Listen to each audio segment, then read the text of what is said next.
Bonjour à toutes et à tous. Voici la revue des titres de la presse béninoise parue ce lundi. La une de Décryptage Info s'intéresse aux nouvelles orientations politiques au sein de la Force Cori pour un Bénin émergent. Militants et responsables du parti auraient opté pour un rapprochement avec la mouvance présidentielle, un choix analysé comme stratégique dans le contexte politique actuel. Le journal Le Palabre au quotidien revient également sur cette dynamique. Il évoque un virage pragmatique de la FCBE qui ferait désormais le choix de soutenir la mouvance présidentielle, incarnée notamment par Romuald Wadain.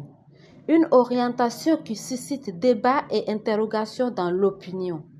De son côté, Matin Libre pose une question de fond. Quel avenir pour les mouvements politiques au Bénin? Le quotidien ouvre ainsi le débat sur la recomposition du paysage politique national et les défis liés à la survie des formations en dehors des grands blocs. L'investigateur s'intéresse à un sujet de société: l'interdiction des produits Bojou au Bénin. Le journal s'interroge sur le sort des personnalités politiques adeptes de la dépigmentation dans un contexte de lutte accrue contre ces pratiques. Pour sa part, le Béninois libéré affiche à sa une caricature évocatrice.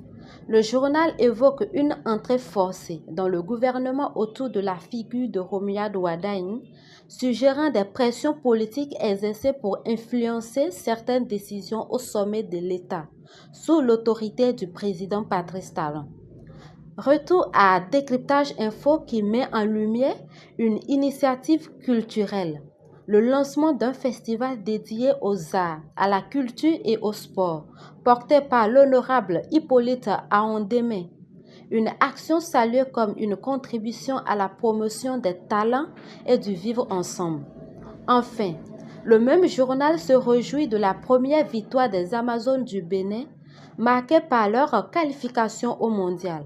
Une performance qui honore le sport béninois et suscite un élan de fierté nationale. C'est la fin de cette revue de presse.